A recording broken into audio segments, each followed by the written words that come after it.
Hi, everybody. Sorry, we're a few minutes late. Just going live right now for the second of our online workshops for Nelly's by Night 2, second intimate evening of Vampire the Masquerade. I'm just going to share this around to a couple of places and then we'll get started. Thank you so much for joining us, and we'll see if anybody else joins us as well in the meantime.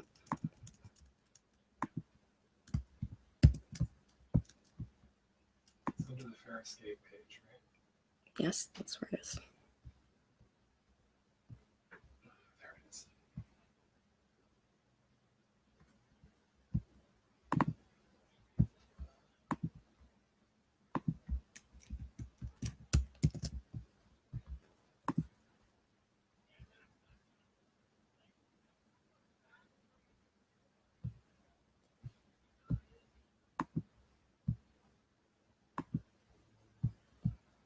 There's the Twitter.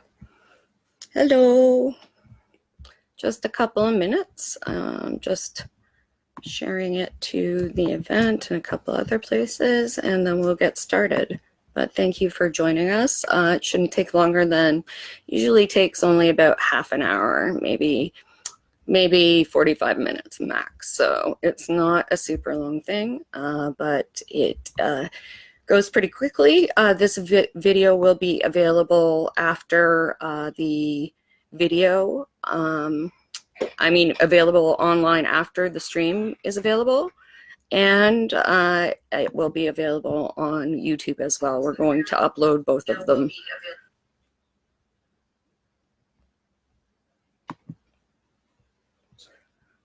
Somebody is messaging about how to get onto the live stream. If you could look into that. Gary will be in the chat as well, looking at things. Where are they asking that? Fair escape, Gary, in the messages.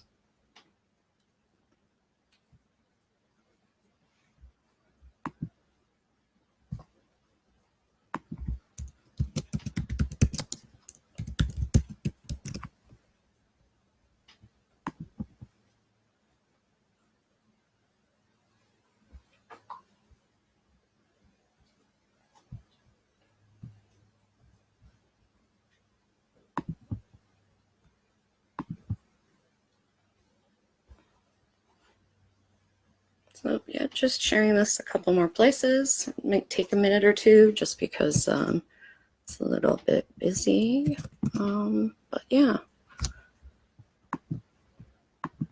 All right.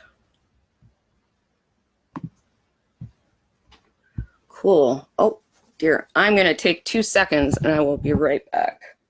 2 seconds, my apologies. There was one thing that I probably should have done. But I am here.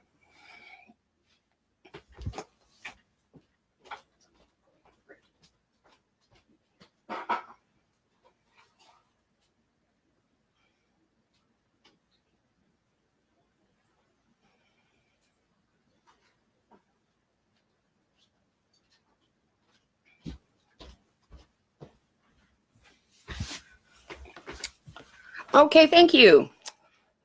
So I'm back. It's been shared around to the event as well as the group.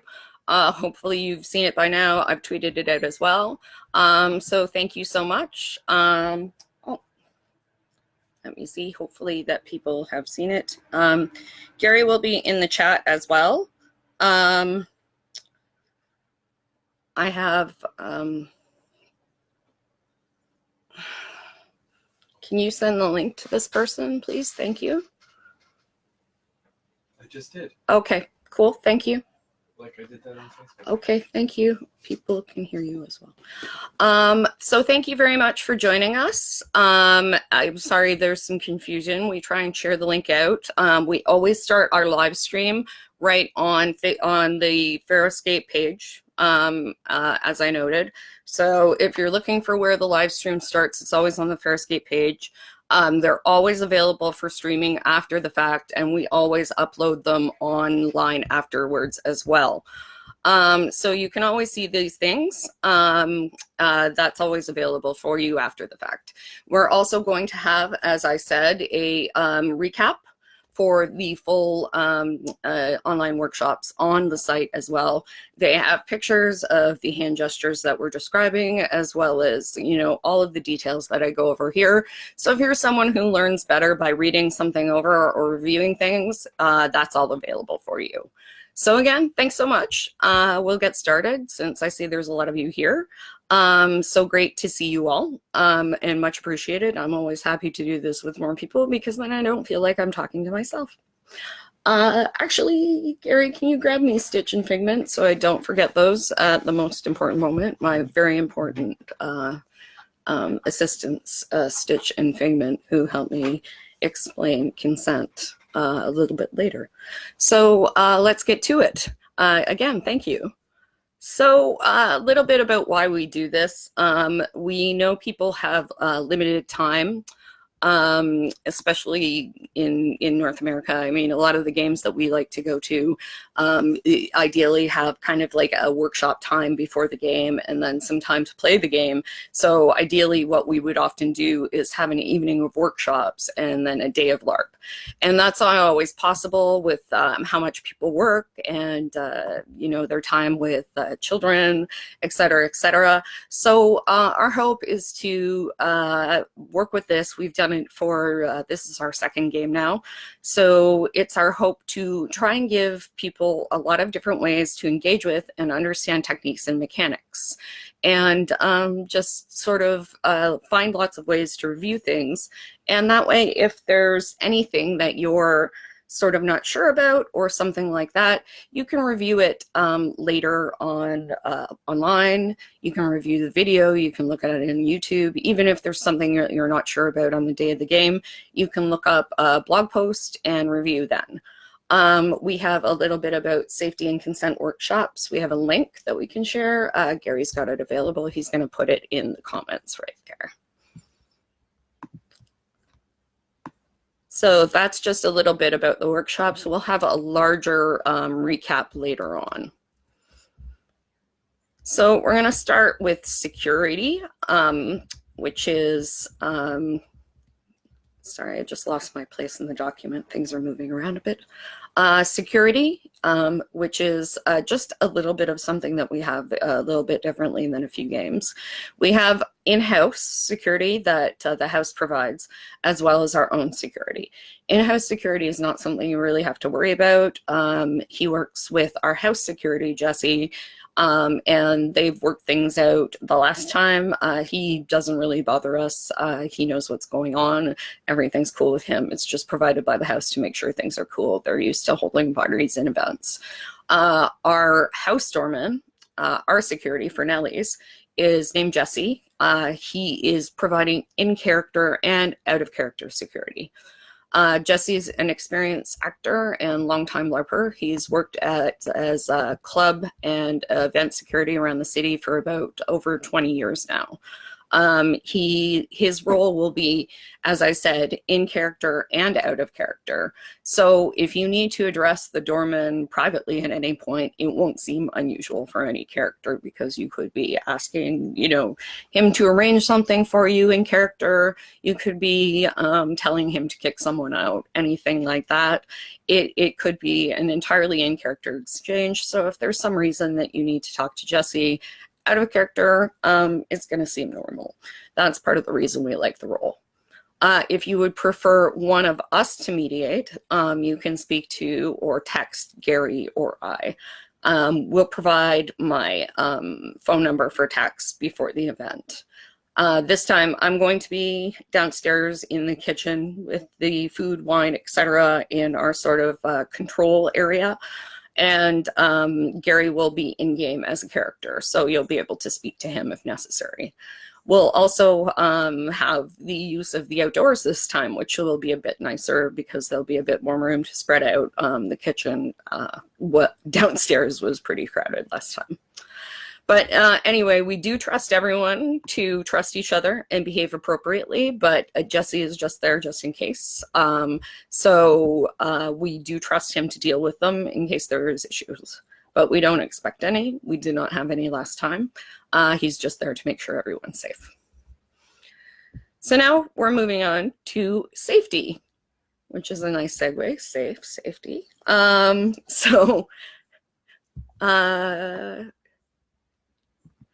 When you, the first thing we'll use is we use cut to stop action. It's used as a personal safe word. Gary's going to share a link about it from nordiclarp.org.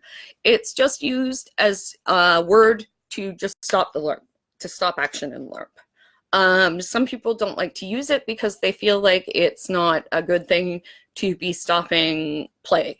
It's perfectly fine to stop play if it is necessary for you to do so. That could be for any reason. If you're uncomfortable with something, if something is bothering you, if someone's hurt, anything that you think makes it necessary to stop play, you can use cut for. Do not feel like you can't use cut. There's a lot of people who feel like a barrier to using it. It is there for you to use. Please do so if you feel it's necessary. If you hear cut, stop doing what you're doing. Just stand there and wait to see what people instruct. The second one that we use is look down. Gary is sharing a link again. This is to use for opting in and opting out of situations. It can be used for safety, and it can be used sort of as a way to cheat yourself into and out of in-character situations. So if you find yourself in a scene that you're sort of like, this is not really something I want to play out, look down can be used. You cover your eyes, you look down, and you sort of back out or remove yourself from the situation. That's a simple way for you to just sort of back out of something gracefully. No one can really ask you why. No one needs to ask you why. You don't need to ask anyone why. They are just, their character was never there. It is also a way that you can come into a situation, which is sort of an addition that people have made. So if you find yourself, there's an important house meeting of all of Nelly's house, and you're like, oh my God, I would totally be there, but I did not hear about this. What you can do is you can use it to come into this, and I was totally here the whole time. People often use it for using the bathroom or something like that, especially in a vampire LARP where vampires don't do that. It's totally fine to use if it's something that you need to kind of duck out for a second, or it's something that you need just to really opt out of a situation that you're not interested in. Both of those uses are fine. The next is OK check-in, which Gary will share something about it again. Oops, what am I doing? Here we go. OK check-in is how you can easily check in with people with a quick little hand sign in-game. Well, a quick hand sign during the game to make sure that they are all right. This is used if you see someone upset or something like that, and you're not sure if they're upset in-game or out of game. It can be used to say, oh, are you doing all right? So that gets used with me a lot because sometimes in a lot of games, I'm like upset, crying, freaking out, weeping. People are like, oh my God, Nicole, are you okay? And I'm like, so we continue. If you're not okay, it is perfectly okay to say. So if someone says like this and you're like not doing all right, you can, there are two different answers you can use. You can say, I don't know, I'm meh, or no. If you, as the person who is asking, are you okay, get either of those, stop and ask, how can I help you? That's all you need to ask. You don't need to ask what's happened, or what can I do? Or, like, sorry, not what can I do, what's happened, or what's going on. Or, you don't really need to know the reasons why they're not okay. What you really need to know is, how can I help? They might say, I need to drink water. They might say, I need to go outside for a minute. They might need to say anything like that. Say, you know, can I come with you? Do you need an organizer? Any of those things. But it's just a simple way to make sure that people's emotional reactions are perfectly within character. If you're not sure if they're not, if they are, if you're being asked, are you okay? And you're not sure if your reaction is in character or not, it's perfectly okay to go like this and take a few minutes and see. I have definitely answered, you know, I'm good, and I have not been good. So take a few minutes to check for yourself, because if you're not good and you just continue on, you can end up having a bad game, and no one wants that. The next is pronoun correction. Usually, a lot of the times, people use the pronoun P sign from sign language. I have a very bad memory, so I never remember what that looks like. But the process by which we correct people's pronouns is simple. If a pronoun is incorrect, anyone can correct it. So if someone misgendered, say, me by calling me he, Gary might say she, thank you. And the other person would say, thank you, she, and accept the correction and move on. Mistakes are made, that's fine. People can, accept correction. However, if there is continued misgendering, it should be brought to the attention of me or Gary, and we will handle it. That's not something that we're cool with.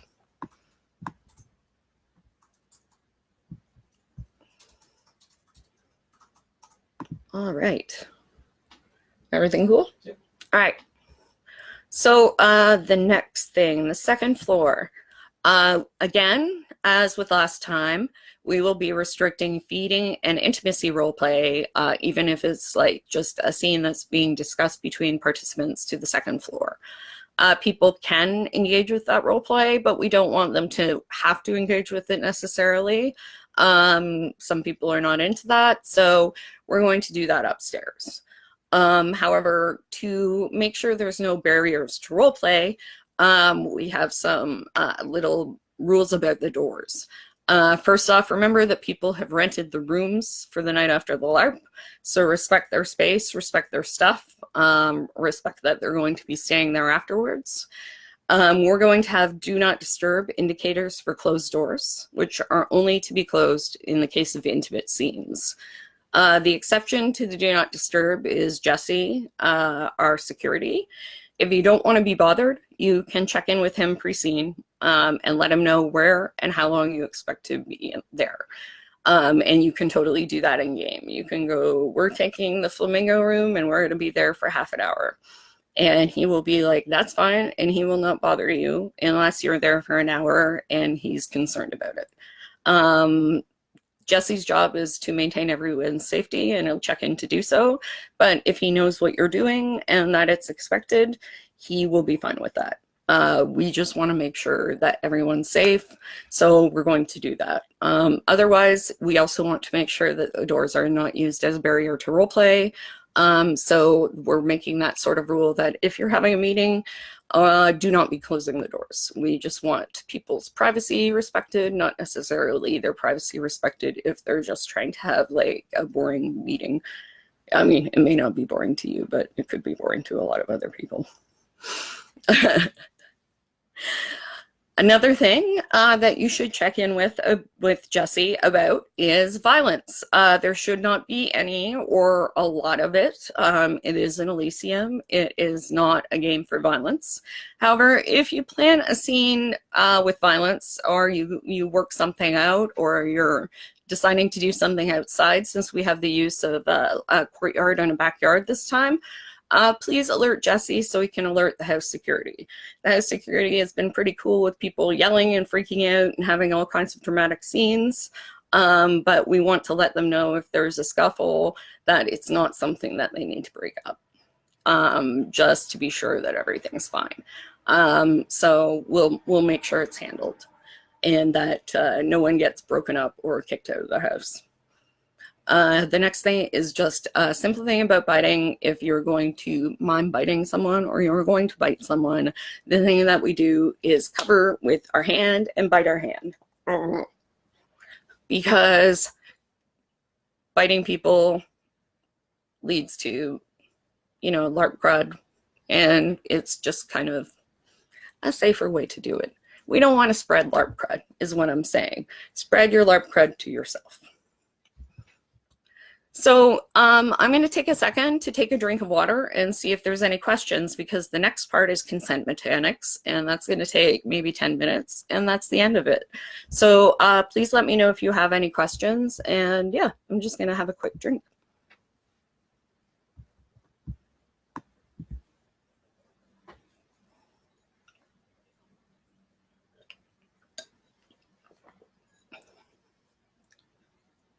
Thank you again for watching. I appreciate it. Like I said, it feels a little bit like I'm like talking to no one. So it's always nice to see people are there and responding.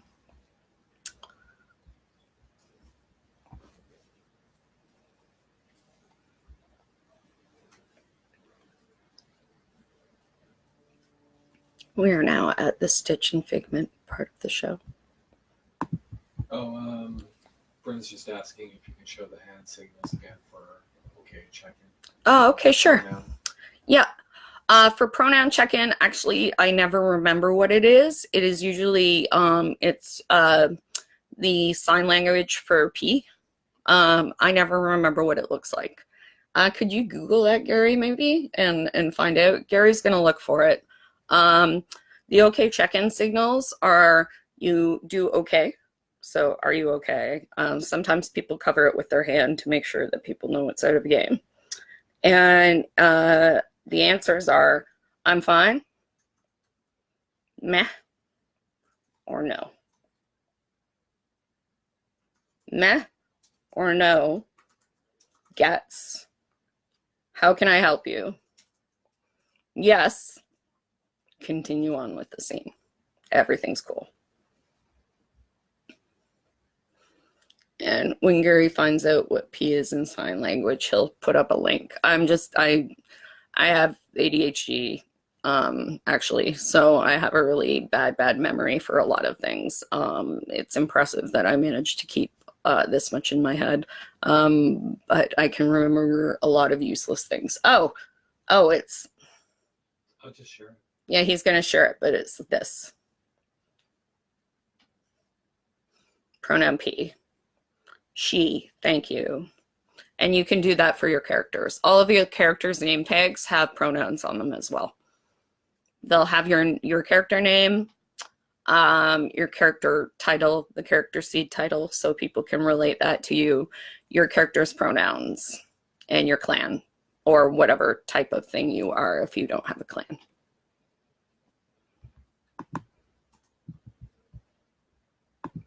Okay, so I will just never know when I see this because it's opposite. I'm like, how am I fixing my hair? And then I fix it the opposite way. And then I get stuff in my eye. All right. Then I've been a total freak. So the next is consent negotiations. So the stuff that we're using have been used successfully. They were developed for End of the Line, and they were used in New World Magischola, Convention of Thorns. They're used somewhat in College of Wizardry. So 2 of those are already Vampire the Masquerade events. So they already work, and they were used at the last Nelly's by Night. So they've been proven to work pretty well in Vampire the Masquerade. I believe they're also used at Night in Question, which is Jackalope's Jackalope LARP's Sabat LARP that's coming up in November. And so the basic tenet of consent-based play is no one can do anything to your character without your consent. So nothing that you don't want to happen to your character can happen to your character. You have to say, okay, I'm cool with that to everything that's going to happen. Discipline use, feeding, intimacy, other interactions, these all require negotiation. Guidelines will be provided as to what can be accomplished at each power level of each vampire discipline selected during character creation. You should have that now. These are just guidelines. You should remember that in the end, it's the targeted player who decides what happens in each given scene, although the player using the discipline can make suggestions. So we have a link of how this might work in a wizard school game. I recorded this a while ago with Fox and Shay Proshenko. And it's sort of an example of how you might negotiate a healing spell. So in this LARP, the recipient decides how disciplines affect them. As I said, no one can force you to do or say anything without your consent. Some scenes that involve violence or feeding will require additional negotiation to make sure everyone's on the same page. So I'm going to explain how you negotiate consent in these situations. But before I go through the process, I want to emphasize the three main principles that guide the whole thing. The first is players are more important than games. That means that you as a player are more important than any scene, plot, or anything that we have planned in this LARP. The fact that you're having fun and feeling safe is more important to us than anything we've got going on or have planned. The second is it's not about you, which is a hard one, and it's been hard for me, which means if someone doesn't want to play a scene or a theme or anything else, they're not required to explain why, and their boundaries have nothing to do with you, so there's no reason to take them personally. They could have any kind of reason why they don't want to play that, and most of them probably have nothing to do with you or anything you've done. So don't feel bad about it. It's probably just something to do with them. It's not about you.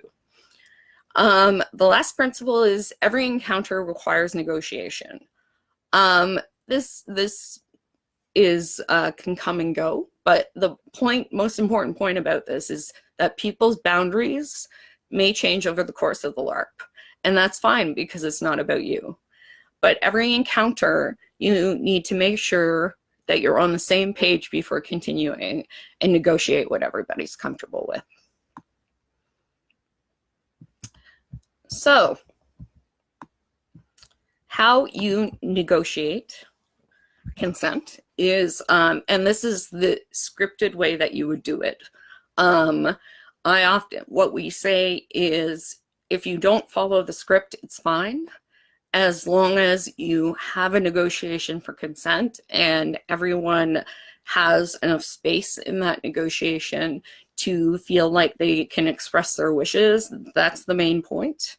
Not everyone follows the script. Not even everyone who has made this up always follows the script exactly. But the script is there to provide an example for you to go through and to provide the ideal, really. So when you're negotiating consent, you would step out of game using the cue, off game consent negotiation. And then you follow it up with the type of action you want to negotiate. So say, how would you feel about X? The example I use is, say, how would you feel about violence? When you ask these questions, you physically take a small step back so as not to loom over the player. Even if you can't physically do that, the point is to give them space. And then you take a few seconds to think before you respond to the question, because it's important to kind of evaluate your feelings as a player as well as your feelings as a character. Sometimes our boundaries can be different than our characters, and it's important to consider that. The responses to the prompt of how you would feel about X are no thank you and yes please. If a player responds no thank you, your response to them is thank you. Because setting a boundary is great, you're thanking them for setting that boundary. Boundaries make everyone feel more secure in pushing the limits of play. That again is the negotiation, but it doesn't mean it's the end to the scene. So it just means the type of interaction you've suggested is not what they want, but you can still go on with something else. So I'll use, for example, like I said, Stitch and Figment. So Figment and Stitch are role-playing. Figment says, off game, consent negotiation. How would you feel about romance? Stitch, and Figment takes a step back because he doesn't want to like be all dragony at him. Stitch considers it for a minute. Well, I don't know. I could be into that, but I'm not really a romancy kind of person. So I'm going to say, no, thank you. And Figment says, thank you. And then they continue role-playing because they don't have to end the scene. It's just that Stitch is not feeling like a romantic plot today. So they're still friends. Everything's cool. So what happens when a player responds, yes, please? Let's move on. Oh, Gary can now share. Actually, we have a chart. A player whose name I never got. And I always say that because I wish I could credit him. When I gave this workshop at the Terminal Benefit at Kane last year in Vancouver, when he wrote out a chart that seemed really helpful. I took a picture of it and reproduced this chart from it. We'll have this again. We had it last time, so we'll have this available again for you on a piece of paper at the venue, so you can take a look at it. So what happens when a player responds, yes, please? The scripted phrase now is, how would you like to play this? Try not to offer suggestions. Allow the other player to offer their interests in how they'd like to play the scene. This response, again, should be from the player, not the character. When you are the person being asked, how would you like to play this? You need to respond with something specific. I'm up for anything, or I'm good with whatever you want, or I don't know. Those aren't great answers because they mean different things to everyone, and they are not specific boundaries. So if you can't be specific, it's not safe. So the negotiation is then over until the players can set specific boundaries and agree on them. However, if you name a specific thing, you can ask the same question to the other player. How would you like to play this? Their boundaries might be higher than the responder. That's okay. Each person gets to negotiate, but don't negotiate to a higher degree of comfort than the person initially states. So again, let's ditch in Figment. Let's try again. So, off-game consent negotiation. How would you feel about romance? He thinks about it. Yes, please. How would you like to play this? Figment asks. Stitch thinks about it. He says, I am comfortable with holding hands and snuggling. And Figment thinks about it. He's like, I'm comfortable with holding hands and pet names, but I don't want to snuggle. I'm not comfortable with that. And so they both consider that and say, Stitch says, I'm good with that too. And so they continue their role play, and now they can hold hands together. Yay! Okay, that didn't work as well as I want. So that's basically the way that you do it. It can be more complex than that. It can be simpler than that. But it's a good way to make sure that everyone is on the same page and has a good understanding of what everyone is comfortable with in the scene. So to sum up, not everyone will want to participate in every cutscene, and that's fine. Remember, that's not about you. Setting boundaries makes everyone feel safer playing more intense content because you know how far you can go and you know how far you're comfortable with.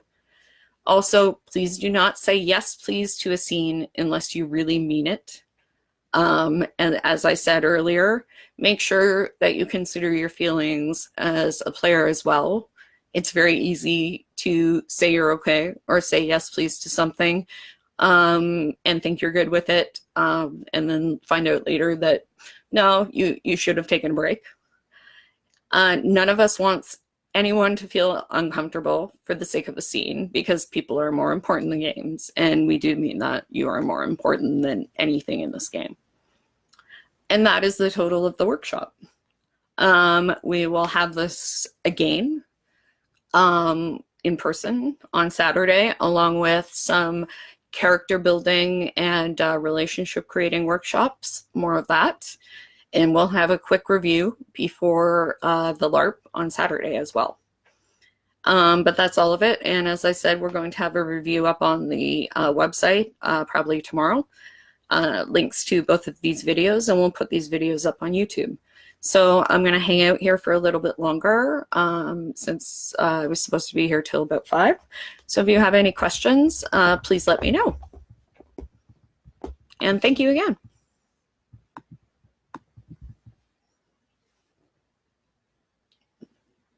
piece of cat hair. That's what was bothering me. Cat hair everywhere. What else? Oh yeah, we still have, today is the last day of our contest to win 2 tickets to Nelly's by Night. Oh, Gary's going to share the link. It ends tonight at 11:59 p.m. EST. So we will have we'll have the wrap up. We'll wrap that up and draw a winner probably tonight or tomorrow. Bryn just asked. Yeah, I saw. If you attended today and only want to come to the character building portion on Saturday, is that okay? That is totally fine. I'm just not really sure how that's going to be timed. I can't do it exactly because, like, my assumption is always that gamers are going to be late. And so we planned for like a 12 to 3 situation, assuming that we might end up starting as late as like 12:30-ish.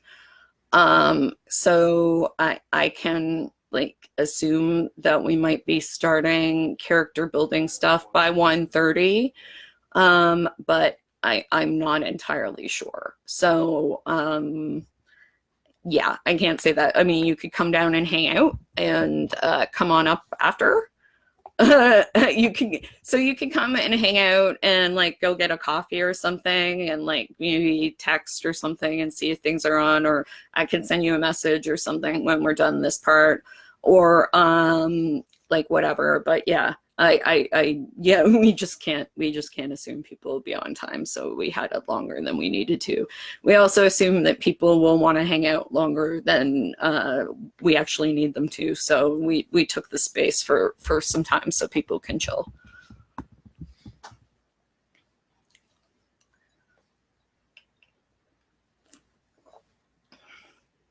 Yeah, and the review before the LARP at the mansion will maybe be like 10 minutes, 5-10 minutes, just like a quick little like, what does this mean? What do you do in response to it, etc., etc., etc. And actually that worked out really well last time. Like everybody knew what I asked. My pop quiz was quite successful, so we were really happy about that. Yep, disciplines. I have to keep scrolling down on this. How do you approach that in a negotiation? Okay, so you say you wanted to dominate someone, so you're like off game. Stitch is like, off game, consent negotiation. I would like to dominate you to forget we had this conversation. And Figment thinks for a minute. He's like, okay. That's a way you could do it. Or off game, the proper way, I guess, would be like, Stitch, off game, consent negotiation, dominate. How would you feel about dominate? Figment would think for a minute and say, yes, please. How would you like to play this? I am fine with forgetting this conversation if that's what you're going for. Yes, I would like you to forget this conversation. Cool, that's fine with me. Could I maybe remember that we were talking about something suspicious? Yes, that would be fine. We were talking about the prince, and then there was a sudden change of subject, and then we were talking about your vacation in Maui. Sounds great. Let's do it. So that would be how you do something like that. And there were people actually dominated. Someone was dominated to think that the entire night was a LARP, instead of being dominated to just forget everything or being forced to leave. One of the people was dominated to consider it was a LARP. When you have a specific way you want to use the discipline, you can just, you can usually ask like straight up. You can be like, consent negotiation, I would like to dominate you to do this. Consent negotiation, I would like to use presence. If you're using majesty, like things like that, that kind of gets like, it's an everyone thing. But like there's not a lot at that level. But you can always ask people, and like, yes, like I said, like the thing is with if you negotiate something, you can add twists to it You can add little different parts to it. You can add things in that can make people suspicious. And the thing that Gary says that's great about it is, like, I always think that it's great because you don't feel like your character is forced to do anything. But Gary always says that you don't feel like your disciplines are ignored, or you don't feel like people are trying to get around your disciplines. Because Gary played Tremere for a long time, and he had massive amounts of dominate. And he would dominate people, and they would, sometimes they were fine with it, and they would do exactly what they were supposed to do. But sometimes they would try and find the way around dominate, because they didn't really want to be dominated, and they were not doing what they wanted.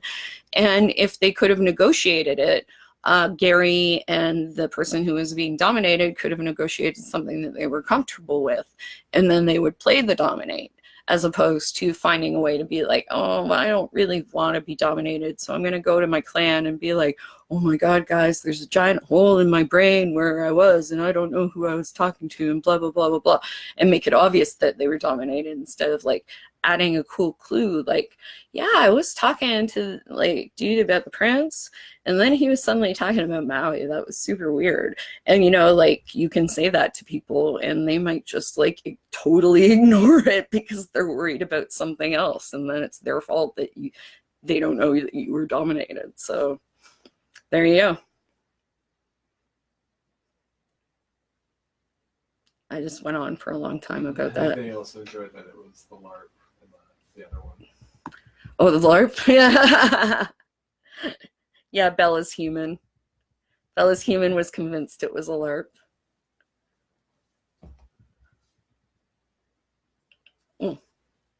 Oops.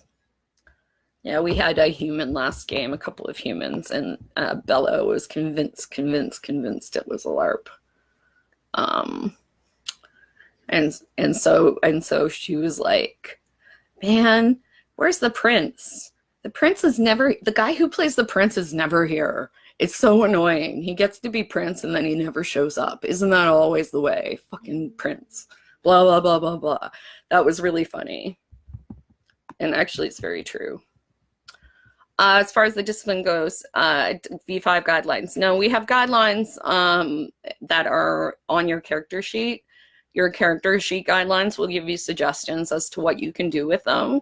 And you can kind of go from there. And then we also, through the night, it shows the schedule. We'll have a handout with the schedule on it too. And that schedule will show you when your disciplines are at low, medium, or high levels. And that will kind of determine what you can do with them, or the level of kind of influence you have at them. So, you know, how much presence you can use or something like that. It's just a way to make sure that discipline use doesn't get, like, people don't start whammying people right out the gate first thing in the evening. And that if that people's kind of enmity, if there is any, gets built up to a certain point. So at the end of the night, when they have like high discipline use, they're like really ready to whammy people if it comes to that. So they're asking if the suggestions are like a baseline. Yeah, they are a baseline. They're a baseline suggestion, and they're meant to be used as a suggestion to negotiate from. So, and also because as we were sort of discussing on the Facebook page, some disciplines are very difficult for us to replicate. You know, what you see is what you get game. So if I punch you, or I get punched with supposedly superhuman strength, I can pretend, oh God, right? Like I've done that and get thrown into a wall. If someone affects me with superhuman presence, I can be like, oh my God, like you are the best person in the world. But we can't make celerity. We can't have superhuman speed happen without affecting the flow of the rest of the game. So some of them we've just taken out entirely because they're just not used, like they can't happen.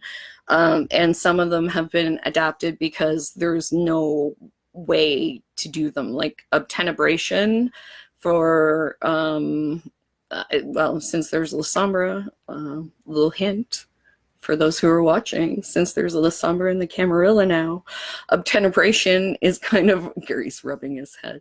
Obtenebration is a really hard one because it's like, you can kind of like pretend you're not seen and stuff like that, and people can give you that thing, okay, well, they're invisible, but it's hard to you know, say the shadows attack you or something like that. You can do it, but it's difficult. So we've modified some of them a little bit.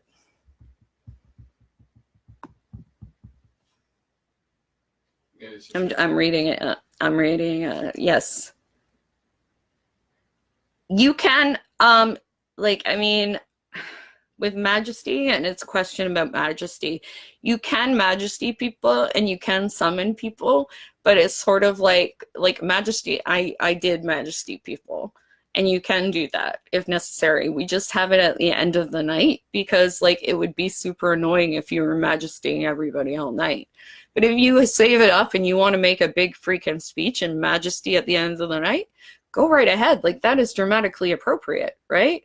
It's just not, it's so you're not just like, we had one game where just the guys with majesty, like, just majestied us into silence for the entire session, which was very appropriate to both of the characters, but like all of the characters were so annoyed, and some of the players were. And so this is sort of a way to avoid that sort of thing, while at the same time allowing for it to happen. But at the same time, it's like you can summon people, but if they're in the house, or if you can like get them to drive there, but we can't just like bring people up.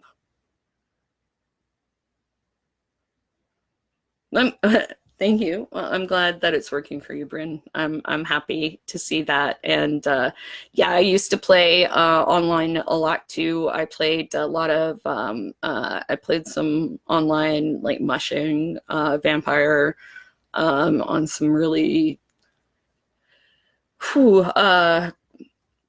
they were intense boards, bushes. I played a lot of Pern Mush for a long time. I had many dragons, many gold dragons. And so, yeah, I'm used to a lot of consent-based role play, and it was really nice to see them in LARP as well. IRC, I remember IRC. I used to hang out on IRC to talk about X-Files, so that was my deal. That was my deal. But yeah, questions are great. I'm glad to answer them. They clarify things for people, and people can watch like the answers on here too, which is super awesome. But yeah, like I said, it's just sort of a way that a few games have used, including Convention of Thorns, actually. They sort of ramped up the disciplines, so we couldn't use them all right away, but we could use higher levels as the LARP went on, so we weren't just sort of hammering people right away. And that was a nice sort of way to do it. Actually, it was Terminal Benefit. Terminal Benefit did that. And that's where I started doing that. Convention of Thorns had a different system, but they didn't have any. They started with combat numbers. They started with combat numbers and a dueling system, and then they threw the whole thing out because all of the combat ended up negotiated or arranged. So basically, any fights ended up being fights that people had agreed upon beforehand. Basically, like half of Clan Tremere being dragged off by the Shimase.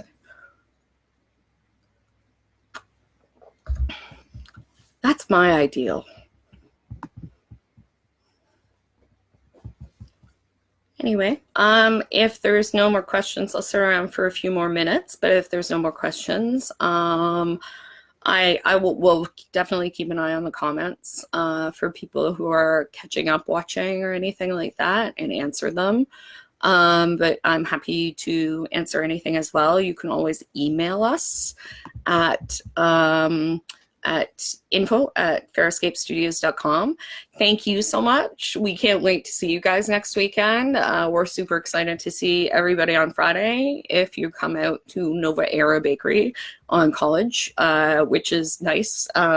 You also have time after Nova Era. We're going to wrap up around 10, so you have time if you have other things to do on Friday or you want to head out to a bar or something after. That's fine. We just wanted to have it at a place that's like a little less loud and bar-like for once.